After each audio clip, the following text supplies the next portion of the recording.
go, boys. Welcome back to the channel. Happy Easter Monday, one and all. Let's get stuck straight into it. Today, as it says in the title, I'm going to help you to overcome your biggest fears and to get more confident. Because I or anybody else can tell you everything that you need to do to reach your goals. You can have all the willpower, the motivation, and the discipline. You can be clear on exactly what you want your goals to be.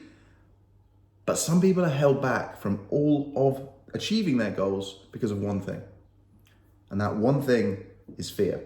It might be the fear of the embarrassment, might be fear of the unknown, might be fear of failing. But as with all of these kind of videos that I like to do around mindset and motivation and esoteric subjects like this, that's a big word for a Monday morning, isn't it? We need to define fear. What is fear? So let's break it down, because the definition of fear is quite revealing in itself. So I'm going to read it from a laptop so I get it spot on. Fear, an unpleasant emotion caused by the threat, anticipation, or perception of danger, pain, or harm. So, I don't know if you know this, but all humans are born with just two fears: fear of loud noises and fear of the dark. Everything else is a construct.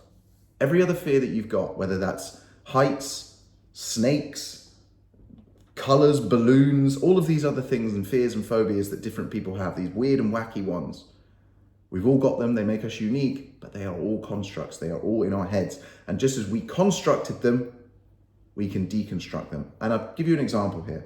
Look at children. One of the reasons that we admire and adore children, yes, their innocence, but I think as well it's their fearlessness. You see a child, 3, 4 years old, he or she's walking around, they found their feet, they got a big smile on their face. They don't care who you are, what you do, what car you drive, how much money you earn, how many Instagram followers you've got. They just want to be your friend, right? They just want to speak to everybody. They want to see everybody. They want to speak. They want to touch everybody. They want to touch everything. They want to go everywhere. They want to explore. They're fearless, man. You know, and they make mistakes. They touch hot stoves. They put their fingers in plug sockets. They do all these silly things. But the point is that we develop fears as we grow up over time, and it's based on experiences, and it's based on what we're told. We're told not to do certain things because certain things will happen. And this happens in certain ways. It can be verbal. So your mum might say to you, don't do this, otherwise the bad man will come and take you away, or something like that. Equally, it might be based on an experience that you see. You remember when you were at school, I used to be forced to watch all these videos that nowadays they look like propaganda, where it's like basically like showing you a video of someone like driving dangerously and then they like dead, and it's like mangled corpses and limbs and blood everywhere, and you're like, oh my God, never even want to get in a car again, let alone drive one recklessly. And so, and these fears are built based on other people's experiences, and they might even be experiences that never even happened. They're just constructed in the sort of perceived world and stuff like this, right? And my favorite example of this is the Jim Carrey movie, The Truman Show. So if you haven't seen it, amazing movie. I think it's like 20 years old now, maybe even older than that. And they basically, the premise is they created a world and they put a guy in it and they made it a TV show. So this guy, his name is something Truman, can't remember his first name, but basically they've constructed his life. He doesn't realize it, but his life is a TV show. So everyone around him is an actor. Everything he does is fake. He doesn't know it, but he goes to work, he has a family, he has a wife, he doesn't have kids, he has a wife, he has a best friend and stuff like this. And the idea is that he lives on this island. And the way they keep him on this island is fear. And what happens is they keep reminding him of the fact of something that didn't actually happen. I think it was his dad supposedly drowned at sea because of some massive storm. And now he has a fear of leaving the island because the only way he can leave the island is by crossing the water. And every time he gets the idea that he's going to fly somewhere, they say the airport's closed or there was a plane crash or something like that. So they're using fear to control him, right?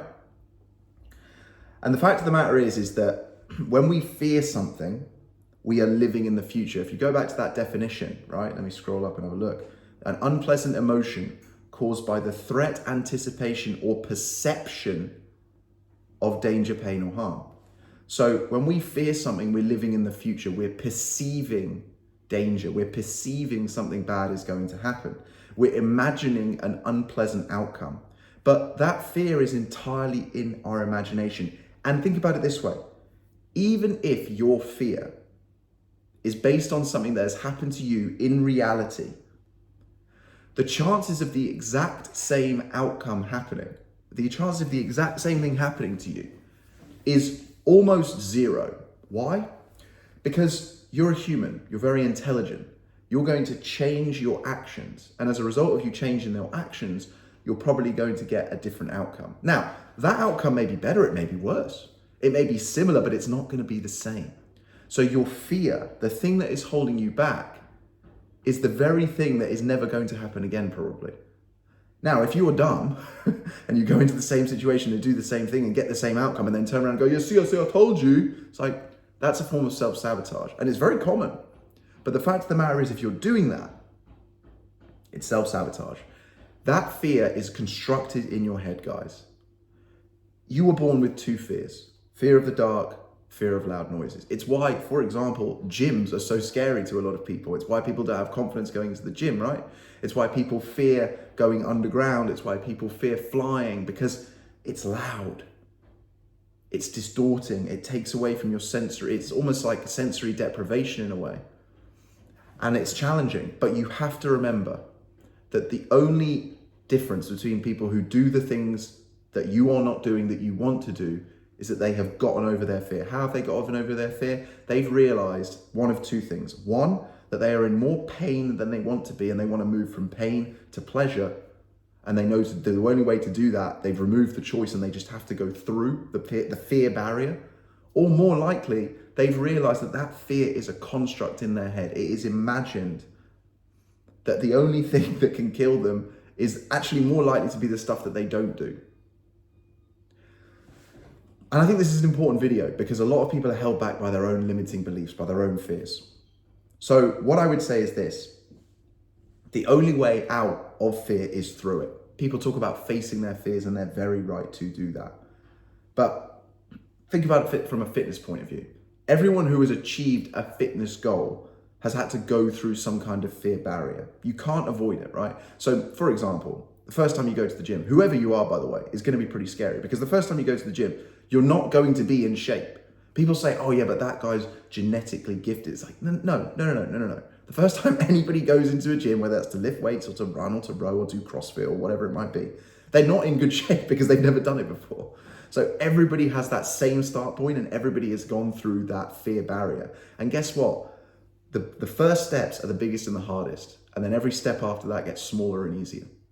So the further you go into it, the less fear you have, the easier it gets. And weirdly enough, the more comfortable it gets. And then as a result of that, you don't necessarily feel as much stimulus through it. And you can kind of start to go off it a little bit because you're not getting that excitement. What's that old saying? You're most alive when you're closest to death, right? So when you're, and most of that is perceived death. So when our fear level is highest. So when you start to lose that stimulus, you know that's where that fear's gone, right? The other side of fear is success. And I know that sounds corny, but think back to the last time you overcame a fear. Maybe it was something simple like a presentation at work, or going to the dentist, or asking out a girl. It doesn't really matter. Think about, just remember right now how you felt afterwards. You were like, I can imagine there were probably two thoughts. One, I want to do that again. And two, why the hell was I so worried?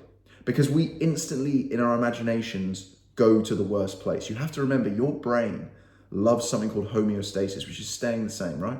It wants to just keep you the same. It will quite happily, and this is why Netflix is so easy, it will quite happily sit you on the sofa for 12 hours a day, watch Netflix, then go to bed. That was it. Your brain and your body aren't necessarily in unison. They are in unison if you're doing the right things, but if you're not doing the right things, they aren't in unison, but people will think, oh, listen to your body, and it's just an excuse. It's just something to get you out of going through that fear barrier. So recognize fear. I'm not saying to just ignore it. Recognize it, normalize it, then embrace it, and then don't be consumed by it and take that leap of faith. Because I promise you guys, the people who are successful in whatever metric you want to measure that by, whether that's money or looks or a body or whatever it might be, every single one of them has had to do things that they were scared of, things they didn't want to do. They aren't any smarter than you. They aren't any more capable than you. You are just as capable as all these people. Take that leap of faith. I promise you, you will not regret it. What's even more powerful, once you take that leap of faith, every other leap of faith will seem smaller and it will seem easier, to the point where it'll just be like walking. And that is how you build confidence. That is how you get over fear. So I hope this video was useful. As always, I'll see you tomorrow. Cheers, guys.